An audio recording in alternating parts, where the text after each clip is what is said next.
आइए दोस्तों, आज हम बात करेंगे कि कैसे रशिया और यूक्रेन का वॉर ख़त्म होगा। मैं आपको 5 कारण दूंगा। इसके 5 कारण हैं। सबसे पहली बात ये है कि जो कॉस्ट पेट्रियट मिसाइल सिस्टम की, एक मिसाइल 5 से 7 मिलियन डॉलर की है। रशिया मार रहा है 10,000 से 50,000 डॉलर के ड्रोन्स, और खर्च हो रहे हैं इनके 4 मिसाइल एक ड्रोन के पीछे। अभी आप गणित लगा लो, मैथमेटिक्स तो आसान है। तकरीबन आपका 25 मिलियन डॉलर लग रहा है एक 50,000 के ड्रोन को गिराने के लिए।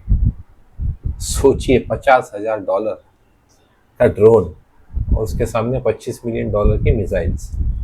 एक बैटरी सिस्टम होता है, पेट्रियट मिसाइल बैटरी सिस्टम, जिसके अंदर मिसाइल्स होते हैं अलग अलग साइज़ के, अलग अलग टारगेट्स के हिसाब से, रेंज के हिसाब से। जैसे कि S-400 की टेक्नोलॉजी पर लगभग वैसे ही होता है। अब आप सोचिए, 1 बिलियन डॉलर के ऊपर का बैटरी सिस्टम है, उसमें कितनी मिसाइल्स लगती हैं। और एक कैपेसिटी भी होती है जो लॉकहीड मार्टिन कंपनी जो बनाती है, जिसका कैपेसिटी तकरीबन 600 बैटरी बनाने की है साल में।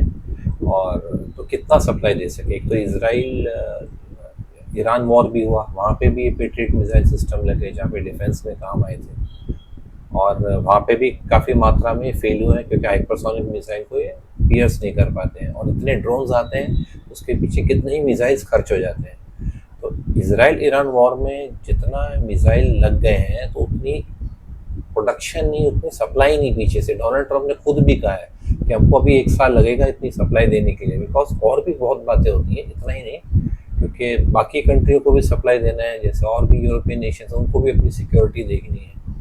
तो रातों रात इतनी प्रोडक्शन या कुछ महीनों में नहीं आ सकती।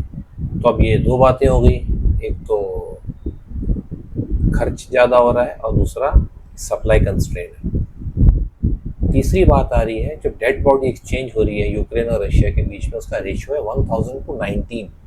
यानी 1000 डेड बॉडी दे रहा है रशिया यूक्रेन को, और सामने 19 डेड बॉडीज ले रहा है। आप यहाँ से अंदाज़ा लगाइए कि वॉर कौन जीत रहा है, परिस्थिति क्या है इस युद्ध की। ये है पॉइंट। यहाँ पे रशिया जानता है कि वो जीत चुका है, और रशिया का कॉन्फिडेंस इतना हाई है, इतना ही नहीं है कि आप बार्गेन में उतना ही टफ हो जाते हो, बिकॉज अभी आपको पता है आपकी जीत नज़दीक है, आप जीत रहे हो, सामने वाला कमज़ोर है, तो बार्गेन उतना ही टफ हो जाता है। तो जब भी पहले जब मीटिंग होती थी पीस टॉक्स के लिए, तो मामला थोड़ा रशिया के फेवर में बहुत ज़्यादा नहीं होता था, क्योंकि रशिया विक्ट्री पाथ पे था। बट इस समय बहुत ज़्यादा पलड़ा भारी है। आप कह सकते हो 99 to 1 रेशियो, क्योंकि अभी उनका डिफेंस सिस्टम नहीं, लड़ने के लिए नहीं है। ज़ेलेंस्की की बॉडी लैंग्वेज चेंज हो चुकी है। और रशिया ने यहाँ तक कि लिथियम माइंस भी ले लिए, जहाँ पर यूएसए और यूक्रेन ने डील की हुई है कि जो 350 बिलियन डॉलर्स का जो वॉर का खर्चा हुआ यूएसए का, तो उसको ये माइंस देनी है। तो उस माइंस पर भी रशिया ने कब्जा कर लिया है। तो अब लिथियम माइंस जो बैटरी बनाने के काम आती गाड़ी के और मोबाइल में, अब वही रशिया ने ले ली। तो अब परिस्थिति रशिया के फेवर में है। यूएसए भी जानता है कि अब वो सपोर्ट नहीं कर सकता है, और ईयू भी अंदर से समझ चुका है। अब बात आती है पांचवी पॉइंट। हमने एक बात की कि कॉस्ट ड्रोन की और मिसाइल की, हमने फिर बात की सप्लाई कंस्ट्रेंट की, जो दूसरा कारण। तीसरा कारण इसराइल और ईरान की वॉर, जहाँ पर डिफेंस सिस्टम वीक हो चुका है। हाइपरसोनिक मिसाइल्स ने इनके पेट्रियट मिसाइल सिस्टम को डिस्ट्रॉय कर दिया था। और चौथा कारण है कि ये जो डेथ रेशियो जो है, और उसमें एक्सचेंज करते हैं बॉडीज़, तो ये सब रशिया के फेवर में नज़र आ रहा है। और पांचवा सबसे बड़ा कारण है, ईयू इस वॉर को सपोर्ट नहीं करना चाहता है। ये बहुत बड़ा की पॉइंट है जो भी हम डिस्कशन में आ रहे हैं। क्यों नहीं करना चाहता है? वो भी अपने आप का चेहरा बचाना चाहता है। उसको एक एग्जिट चाहिए इस वॉर में से, ईयू को, क्योंकि अभी उनकी नाक दाव पे लगी थी और उनको भी इससे छुट्टा होना है। सबसे बड़ी बात है, वो जानते हैं कि यूक्रेन गवर्नमेंट में बहुत करप्शन है, और करप्शन के सारे प्रूफ ईयू के पास है। और इसी तरीके से जब उनके दो यूनिट्स हैं, जिसको बोलते हैं नाबू एंड सापू, मतलब ये एंटी करप्शन ब्यूरो है वहाँ के, एक स्पेशल है और एक नॉर्मल है। और इसको ज़ेलेंस्की लॉ बदलना चाहते हैं कि ये सॉलिसिटर जनरल के अंडर आएगा जो प्रेसिडेंट अपॉइंट करेगा। कहने का मतलब ये एंटी करप्शन ब्यूरो कोई काम के नहीं रह जाएंगे, बिकॉज प्रेसिडेंट फ्री हो गया है।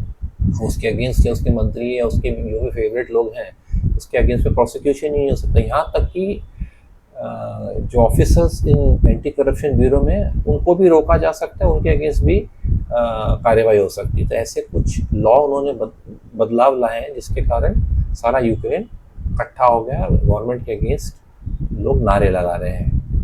और हमारे लास्ट वीडियो में हमने कवर किया ये पॉइंट को कि कैसे यूक्रेन के लोग अपने प्रेसिडेंट के खिलाफ खड़े हो गए हैं।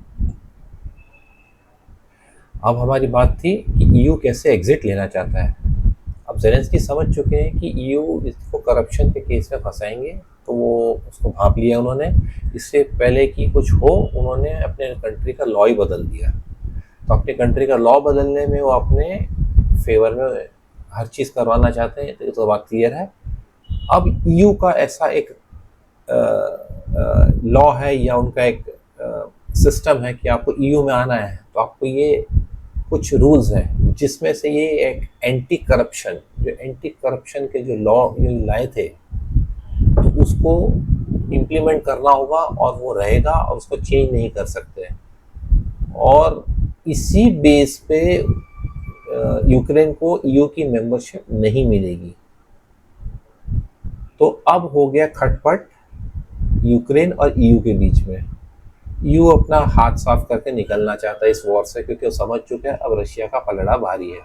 अब वो फंसाना चाहते हैं ज़ेलेंस्की को इस करप्शन केस में। अब ज़ेलेंस्की ने अपना लॉ पास कर दिया जो उसको बचाएगा मतलब कमज़ोर कर दिया एंटी करप्शन ब्यूरो को, और यूरोप उसको अब मेंबर नहीं बनाएगा।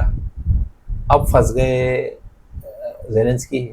ये पुतिन ने बहुत पहले ही कह चुके थे कि ये परिस्थिति आएगी, यूरोप आज सपोर्ट कर रहा है, कल को कुछ समय बाद ये गोल्डन बॉय जो हीरो बना पड़ा था ज़ेलेंस्की, इसके पीछे से हाथ हटा लेंगे। ये समझते थे बहुत पहले से, और आज उनकी कथन सच निकली। आज पुतिन ने जो कहा था पास्ट में वो बात सही निकली, और इस समय युद्ध विराम होता दिख रहा है, क्योंकि ईयू पीछे से हटना चाहता है और ये स्टेज बन चुका है और सिविल वॉर यूक्रेन में दिख रही है। लोग सड़कों पर आ चुके हैं।